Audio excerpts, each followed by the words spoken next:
Hello friends, welcome back to my channel. మంచి chicken pulao చేసుకుందామండి. దీనికోసం ముందుగా చికెన్ మంచిగా వాష్ చేసుకొని ఉప్పు, కారం, పసుపు, ధనియా పౌడర్, గరం మసాలా, పచ్చిమిర్చి, అల్లం వెల్లుల్లి పేస్ట్, మంచిగా ఎక్కువ పుదీనా వేసుకుందామండి. అన్ని మసాలాస్ కూడా పట్టాలి.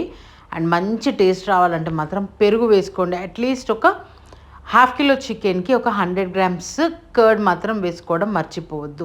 ఈ స్పూన్తో కలపడం మన వల్ల కాదు, చేతితో కలపాలి. కానీ ఏదో వీడియోలో ముత్తుకుంటారని స్పూన్తో కలిపి చూపిస్తున్నాను. ఇది కొంచెం ఆయిల్ వేసేసి పక్కన పెట్టేసుకుందాము.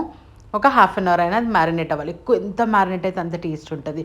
ఇది కుక్కర్ పులావ్లో చేస్తున్నాను అనమాట. కుక్కర్లోనే చేసేస్తున్నాను.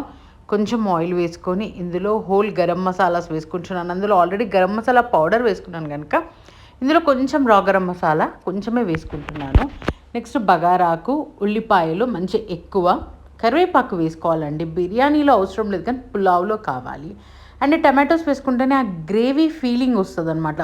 కాబట్టి టమాటోస్ కూడా వేసుకుంటున్నాను. ఇదంతా కుక్ అవుతున్నప్పుడు చికెన్ కూడా ఇందులో యాడ్ చేసేసి కొంచెం చికెన్ని కుక్ చేసుకుంటాను అనమాట. ఒక 8 minutes to 10 minutes అట్లా అంతే. నెక్స్ట్ రైస్ వేసేద్దామండి. కొంచెం ఒక 20 minutes నానబెట్టిన రైస్ వేసేసి కొత్తిమీర కూడా వేసేసి సరిపడా వాటర్ వేసుకుందాము. ఇప్పుడు కలపకూడదు అనమాట. రైస్ని ఎక్కువ కలిపేయకూడదు. జస్ట్ ఇలా పొడి చేసుకున్నట్టు అలా మెల్లగా అనాలి. లేదు అంటే రైస్ మనకి బ్రేక్ అయిపోతుంది అనమాట. జస్ట్ అట్లా అంతే. అట్లా అనేసి మంచిగా విజిల్ పెట్టేద్దాము.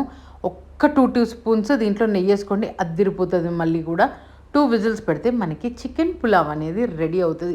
ఎప్పుడైనా బిర్యానీ చేసే టైం లేనప్పుడు చికెన్ పులావ్ ట్రై చేయండి, అద్దిరిపోతుంది. ఫుల్ ప్రతి మెతుకు కూడా మసాలాతోటి ఇట్లా ఫ్లేవర్ఫుల్గా ఉంటుంది. చాలా ఎంజాయ్ చేస్తారు.